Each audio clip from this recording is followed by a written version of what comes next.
जे वाटप करतो ते सारं वाटप या ठिकाणी सुरू झालेलं आहे।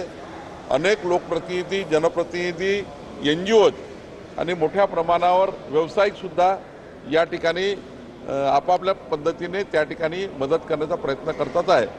मला असं वाटतं की आपत्ती फार मोठी आहे, नुकसान फार मोठं झालं आहे, यातनं लोकांना कसं बाहेर काढता येईल याचा प्रयत्न महाराष्ट्र सरकारचा सुरू आहे। सोयाबीनचे पंचनामे करण्याचे आदेश जे आहेत ते महसूल विभागाच्या अधिकाऱ्यांना नाही असं म्हणतात। ते सोयाबीनचं जे येलो मोजॅक आलं त्याचे पंचनामे अजूनही सुरू झाले नाही। त्याचेही पंचनामे सुरू करण्याचे आदेश दिलेले आहे। सर्वच नुकसानीचे पंचनामे देण्याचे आदेश सुरू झालेले आहे। त्यामुळं कोणीही असं म्हणू शकत नाही की पंचनामे होणार नाही, सर्वच पंचनामे होणार आहे। माती वाहून गेली आहे, मोठ्या प्रमाणामध्ये वाळू सुद्धा आलेली आहे शेतांमध्ये। या संदर्भात महसूल विभागाचं काय धोरण आहे? खरडून गेलेल्या जमिनीबद्दलचे आम्ही वेगळे पंचनामे करतो, त्याच्याकरता वेगळा नॉर्म्स आहे पैसे देण्याचा।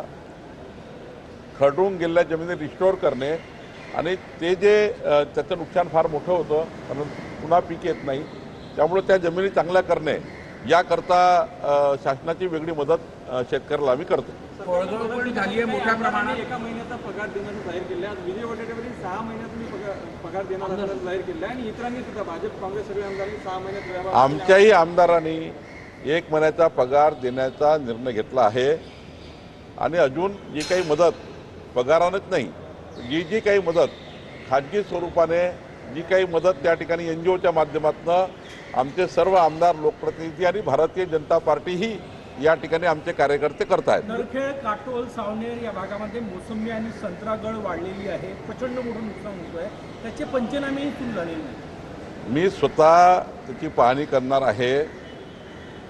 आमचे जिल्हाधिकारी आणि आमची टीम स्वतः जाऊन पाहणी करणार आहे आणि अमरावती किंवा नागपूरमध्ये जे काही नुकसान झालं त्याचेही पंचनामे आम्ही करणार आहोत। उद्धव ठाकरेंनी 10,000 कोटीची केंद्राकडे मागणी केली आहे पूरग्रस्तांच्या। उद्धव ठाकरेंचा जो सल्ला आहे तो सल्ला आम्ही ऐकला आहे। शेवटी NDRFच्या नियमाप्रमाणे जे जे काही मदत शेतकऱ्याला द्यायची असतं आणि उद्धव ठाकरेजींनी काही जर त्यांना सांगायचं असेल तर मीडियाच्या माध्यमातून नको, एखादं पत्र वगैरे काय त्यांचं म्हणणं आहे। आणि शेवटी विरोधी पक्षाची जबाबदारी आहे सरकारला चांगल्या सूचना देणे, सरकारकडे मागणी करणे, त्यांच्या मागणीचा विचार करेल।